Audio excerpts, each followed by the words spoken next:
Hello students, how are you all? I hope you all are very much fine at home and many of the students must be busy with their examinations. So I hope you all have given up your examinations very well this time.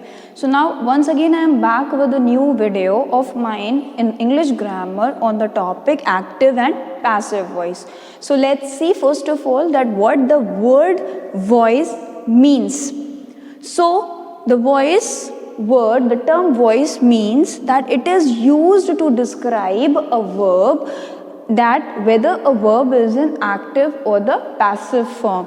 ठीक है, voice जो होता है वो एक ऐसा term है जो ये डिस्क्राइब इसलिए यूज़ करते हैं ताकि हम उससे डिस्क्राइब कर सकें जो कि हमारा जो वर्ब फॉर्म है वो एक्टिव फॉर्म में है या फिर पैसिव फॉर्म में है. वर्ब हम सब जानते हैं जो काम करने वाला होता है, उसका जब हम इस्तेमाल किसी भी सेंटेंस में करते हैं तो उससे हमको आसानी से पता चलता है कि वर्ब जो है वो एक्टिव फॉर्म में आ रहा है या फिर पैसिव फॉर्म में आएगा.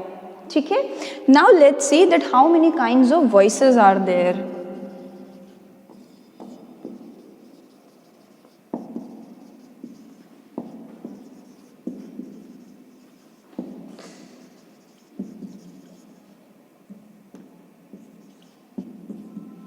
Okay, so there are two kinds of voices. They are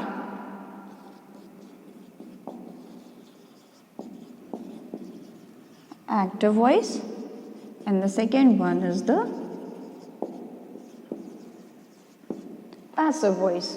ठीक है, इसमें ज़्यादा एक्टिव वॉइस और पैसिव वॉइस में ज़्यादा कुछ होता नहीं है समझने के लिए, लेकिन कैसे आप एक सेंटेंस को दूसरे सेंटेंस में कन्वर्ट करते हैं ये समझना बहुत ज़्यादा इम्पॉर्टेंट होता है. So after this I will be explaining you the kinds of sentence, both the kinds of voices, that is the active voice sentence and the passive voice sentence one by one.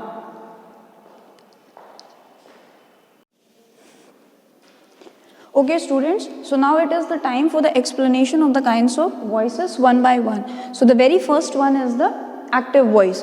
तो active voice in this the subject performs the action. इसमें क्या होता है कि जो subject होता है, जैसे कि आप फॉर्म में यहाँ पे देख सकते हो, जो subject होता है, ठीक है, उसका काम होता है एक्शन करने का. For example Anna painted the house, तो यहाँ पे एना जो है वो क्या है, हमारा सब्जेक्ट है. ठीक है, एना क्या काम कर रही है, she is doing the action. So what action she is doing, she is painting the house.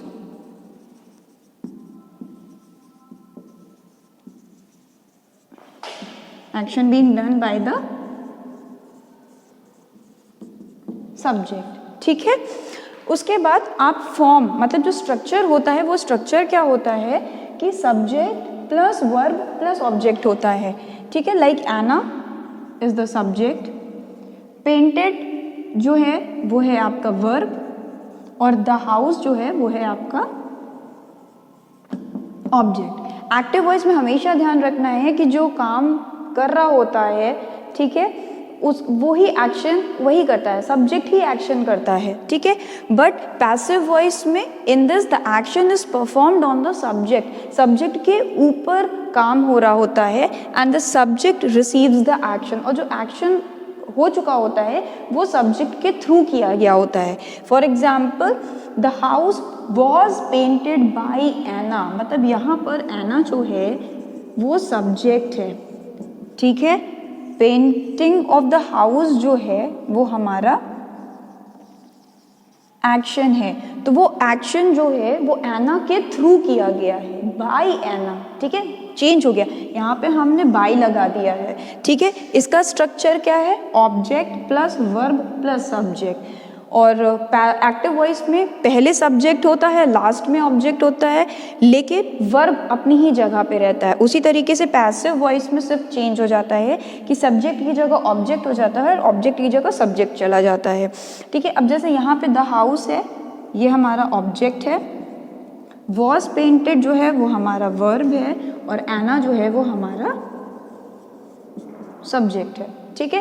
Active voice में सब्जेक्ट काम करता है, एक्शन करता है, लेकिन पैसिव वॉइस में सब्जेक्ट के थ्रू एक्शन किया जाता है। ये चीज़ बहुत ध्यान रखनी है कि एक्टिव वॉइस में एना जो थी वो सब्जेक्ट थी, वो काम कर रही थी, लेकिन पैसिव वॉइस में जो काम था वो एना के थ्रू किया गया, एना ने किया था उसको, ठीक है। आई होप आपको ये क्लियर हो गया होगा। I will be explaining you it in a more precise way with a tabular form और एक स्ट्रक्चर के थ्रू, ठीक है।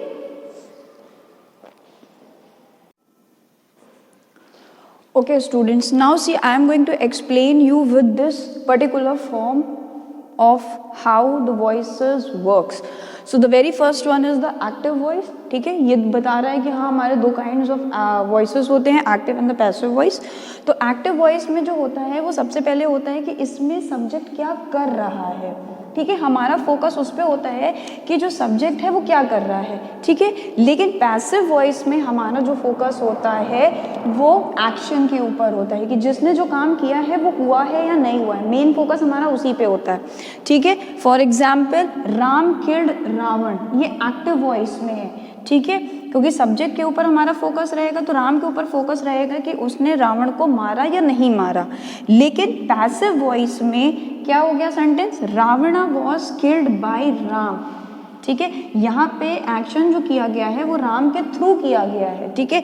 लेकिन फोकस हमारा क्या था कि रावण जो है वो मरा या नहीं मरा, ये हमारा फोकस जो था वो इस पे था। Focus was on action and passive voice, लेकिन एक्टिव वॉइस में हमारा फोकस था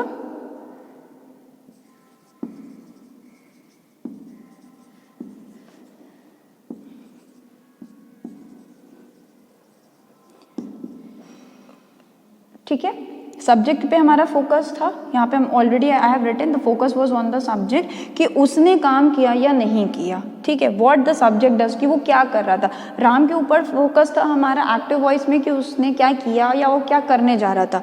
लेकिन पैसिव वॉइस में हमारा पूरा फोकस जो है वो एक्शन के ऊपर आ गया कि रावण मरा या नहीं मरा, और किसके थ्रू किया गया, वो राम के थ्रू किया गया। सो आई होप आपको एक्टिव और पैसिव वॉइस बहुत अच्छे से क्लियर हो गया होगा। For any queries you can drop me a message on the YouTube channel of mine. I'll be very happy to solve your queries over there. Thank you so much.